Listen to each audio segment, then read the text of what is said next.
দেখুন বন্ধুরা, আজকে আমি মশলা পুরি বানাচ্ছি। তো মশলা পুরি খেতে তো খুবই ভালো লাগে, লুচি কিংবা অন্যান্য রাধাবল্লভী সব আইটেম তো খেয়েছেন।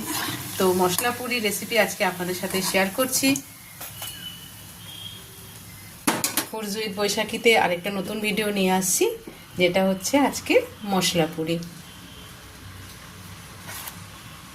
মশলা পুরি বানাতে প্রথমে লাগছে, এখানে আমি সুজি নিয়ে নিয়েছি। সুজি প্রায় আমি 150 গ্রামের মতো সুজি নিয়েছি। তো এবার সুজিটাকে আমি গরম জল দিচ্ছি। একটু গরম জল দিয়ে 10 মিনিট ভিজিয়ে রাখবো। পাতলা করব না, একদম মাখো মাখোভাবে সুজিটাকে আমি ভিজিয়ে রাখবো। 10 মিনিটের জন্য সুজিটাকে ভিজিয়ে রাখছি। এভাবে রেখে দেবো। সুজি তো 10 মিনিটের জন্য আমি ভেজানোর জন্য, সুজিটাকে নরম করার জন্য আমি রেখে দিয়েছি। এবার এখানে আমি দুটো আলুকে সেদ্ধ করে রেখেছি। এবার এটাকে আলুগুলোকে আমি গ্রেট করে নিচ্ছি।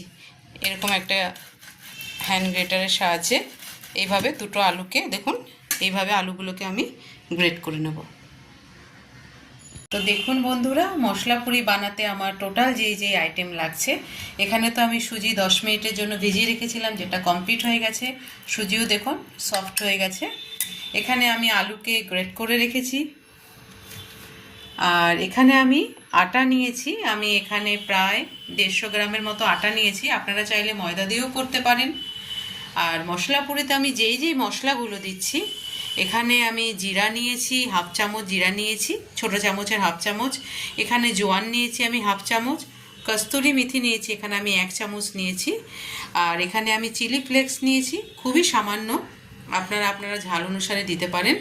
আর লবণ টেস্ট অনুযায়ী, আর একটু 1 চিমটের মতো হলুদ নিয়েছি। আর এখানে আমি ধনেপাতা কুচি রেখে দিয়েছি। এবার আমি এক এক করে মিলিয়ে নেব। তো প্রথমে আলুর মধ্যে আমি সুজিটাকে দিয়ে দিচ্ছি। খুবই ভালো লাগে এই মশলা পুরি। তারপরে এর মধ্যে আমি দিয়ে দিচ্ছি আটা। আপনারা আটা না চাইলে ময়দা দিয়েও করতে পারেন, তো আমি আটা দিয়েই করছি। এবার এর মধ্যে মশলাগুলো দিয়ে দিচ্ছি। প্রথমে আমি জিরাটা দিয়ে দিলাম,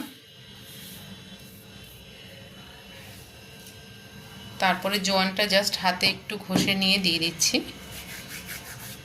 এইভাবে করে নিলে ফ্লেভার মানে খুব ভালো আসে ফ্লেভারটা। কস্তুরি মেথিটাও আমি হাতে ঘষে নিয়ে দিয়ে দেবো এর মধ্যে।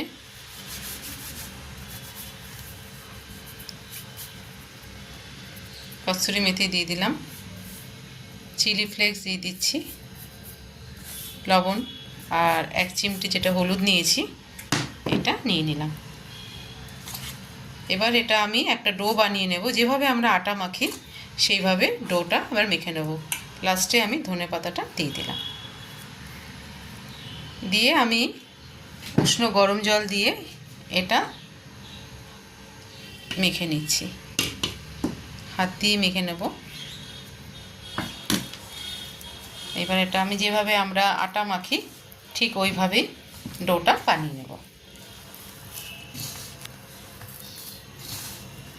জল কিন্তু বেশি দেবেন না, কারণ আলুর মধ্যেও একটা জলের ব্যাপার থাকে। প্রথমে অল্প দিয়ে দেবেন, যদি লাগে তারপরে আবার দেবেন। তো দেখুন এখানে আমার আটাটা মাখা কমপ্লিট হয়ে গেছে। একটু নরম নরম করে মাখা হয়েছে, নরমও না শক্ত না, মিডিয়াম। আমি তেল দিয়ে মেখে রেখেছি। এবার আমি লেচি বানিয়ে পুরিটা ভেজে নেব।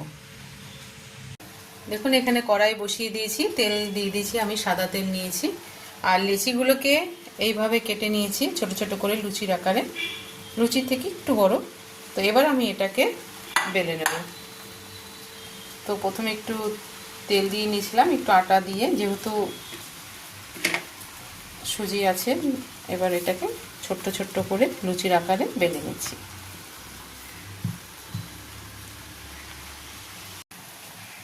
তেলে এবার ছেড়ে দিচ্ছি। তেল লুচিগুলোকে ভেজে নেব। খুব সুন্দর, দেখুন একদম ফুলে গেছে,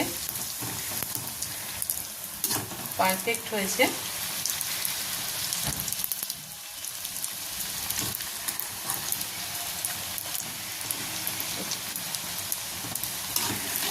এইভাবে আমি সব পুরিগুলোকে ভেজে নেব।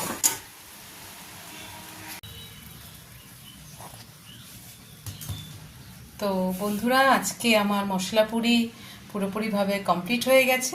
দেখুন এখানে আমি ছোলার ডালের সাথে আমি আজকে এটা সার্ভ করছি। তো রেসিপিটা আপনাদের সাথে শেয়ার করলাম। ভালো লাগলে কমেন্ট বক্সে জানাবেন। ফুলস উইথ বৈশাখী চ্যানেলটার সঙ্গে থাকবেন এবং পুরো চ্যানেলটা দেখার জন্য অনেক অনেক ধন্যবাদ রইল।